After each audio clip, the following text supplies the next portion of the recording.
Zonja dhe zotrinj, ju përshëndesim. Kryeministri Edi Rama ndodhet për një vizitë zyrtare në Izrael dhe bashkë me homologun e tij Netanyahu deklaroi bashkëpunimin e ngushtë mes dy vendeve. Në fjalimin e tij në seancën speciale të parlamentit, zoti Rama kujtoi mbrojtjen e hebrejve nga shqiptarët gjatë luftës së dytë botërore. Fjalimi u prit me duar trokitje nga i gjithë spektri politik.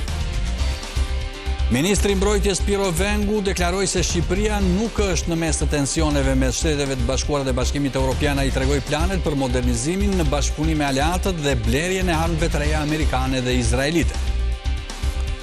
Një 56 vjeçar goditi me thik të bijën mëngjesin e sotëm në Durrës duke plagosur në vendin e saj të punës. Autori që u arrestua pas dite plagosi edhe një person tjetër për cilin policia thot se ishte kalimtar, por personat që e njohin thonë që ishte koleg i vajzës së tij.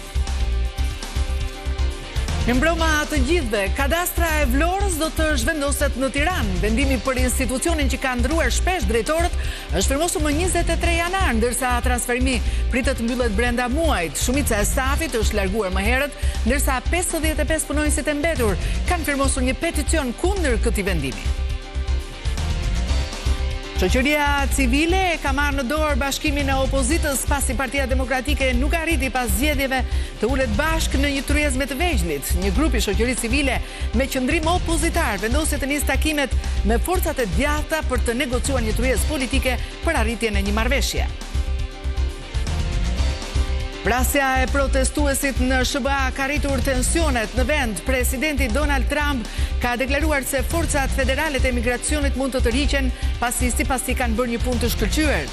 Reaguan ashpër dy ish-presidentët Barack Obama dhe Bill Clinton.